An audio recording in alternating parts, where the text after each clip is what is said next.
मेरी एक काफ़ी क्लोज़ फ्रेंड है। वो अपना एक प्रॉब्लम लेकर मेरे पास में आई। उसका कहना ये था कि उसकी एक बहुत ही क्लोज़ रिश्तेदार है जो कि हमेशा उसके घर पे आती है और कब आके वो खड़ी हो जाती है उनको मालूम भी नहीं पड़ता। उसका आना, उसका घर में घुसना इतना धीमी आवाज़ में होता है कि उनको मालूम ही नहीं पड़ता कि कब आकर वो बाहर खड़ी हो गई और उनकी बहुत बार वो उनकी बातें भी सुनती रहती हैं।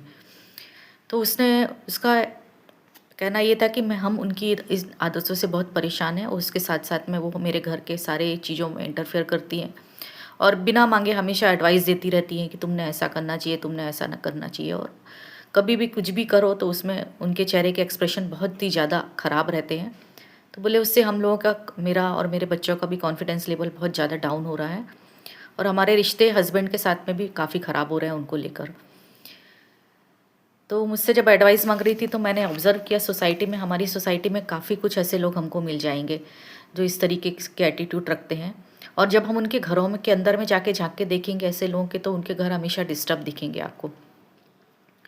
उनके बच्चे, खुद के बच्चे जो रहेंगे वो डिस्टर्ब रहेंगे, उनका पूरा फैमिली लाइफ़, मैरिड लाइफ़ सब डिस्टर्ब रहती है।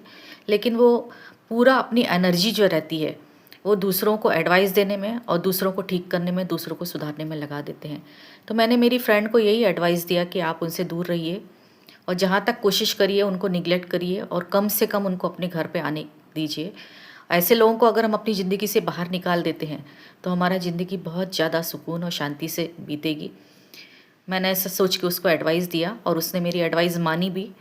और कुछ महीनों के बाद जब वो मुझे मिली तो मैंने उसको पूछा, हालचाल पूछा कि क्या हालचाल है, कैसा है? तो उस बहुत ही आश्चर्यजनक तरीके से उसने बोला कि उनके जाने के बाद, जब से उन्होंने हमारे घर में आना बंद किया है, मेरे बच्चों का कॉन्फिडेंस लेवल और हमारा कॉन्फिडेंस लेवल बहुत ज़्यादा बढ़ गया है और मेरे हस्बैंड जो हैं उनके साथ भी मेरे रिलेशन काफ़ी कुछ अच्छे हो रहे हैं।